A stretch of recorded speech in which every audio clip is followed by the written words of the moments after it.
gudoomiyaha gobolka Togdheer Maxamuud Cali Saleebaan Ramaax ayaa degmada Dhoqoshay xilka ugu kala wareejiyay gudoomiyihii hore ee degmadaasi Maxamuud Xasan Saleebaan Doob iyo gudoomiyaha cusub ee loo soo magacaabay degmadaasi Dhoqoshay Cali Jaamac Maxamuud Darwiish.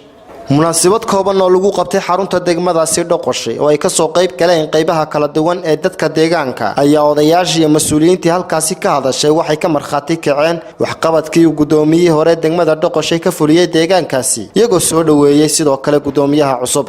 hore waa ogeydeen si waxan buu u qabtay wax u qabtay waynu sangootinay gudoomiyaha cusub baa yimi haddii ayna wax la qaban dadweynaha haddaynu nahay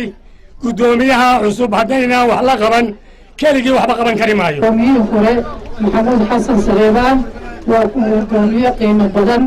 waa gudoomiye madaala waa gudoomiye xilkiisa ka soo baxay aad ugu soo dhaweynaya xilka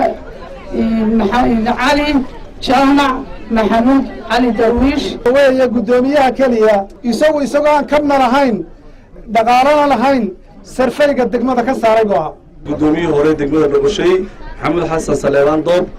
waa nin deegaankii wax badan ka qabtay oo aad iyo aad buu mahadsan yahay waxqabadka iyo shaqada uu deegaankiisa ka soo qabtay muddada 7 sanadood ee uu joogay waxaan isna soo dhaweynayaa oo aan halkan uga duceynayaa gudoomiyaha cusub ee loo soo magacaabay degmada Cali Maxamuud Jaamac Cali Darwiish waan deegaanka hore uga soo shaqeeyay gudoomiyaha hore deegaankaasi Dhoqoshay Maxamuud Xasan Saleebaan Doob iyo gudoomiyaha cusub ee qaban doona hawlaha shaqo ee degmadaasi Cali Darwiish ayaa iyana halkaasi ka hadlay waxaan wax ka qabanay waanu hagaajinay xirfadii weynayd waxa sarfay garaysan 26 wado oo min rawda oo mid waliba banaan tahay degmada waxaan ugu yimi hal qol oo 4 mitir ah inta wuxuu leedahay xafiis degmo oo la yaqaano oo ka kooban 4 qol iyo hoolkii shirarka mada gaadiid waxaan ugu yimi hal gaari oo saarfa maantana waxa jooga ay degmadu leedahay 5 baabuur ayay leedahay iyo magaaladeena mid walba waxaan ku tira galayaa meel kasta ay la gaarayso inaan ugu galo inaan kor u qaado inaan wax qabto haday caafimaad tahay haday waxbarasho tahay haday toobalayn tahay haday isku xir tahay haday degmooyinka kale tahay inaan mid walba haru mariyo hadii la xaasido oo lugta la qabto oo la ila shaqayn waayo anigu kuma eeweysna canaana kuma lihi wixii ka xumaaday inka iska xumay ugu dambeyntiina gudoomiyaha gobolka Togdheer Maxamuud Cali Saleebaan Ramaax ayaa xilkii u kala wareejiyay labada gudoomiye ee halkaasi isku sagootiyay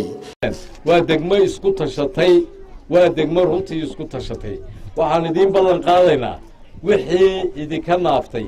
maanta abaabtiina laga soo bax mashaariic badan baa gobolka imanaysa wixii idinka dhiman aan idinla dhamaystirno Xabiib Ciga Xasan Universal TV magaalada Barco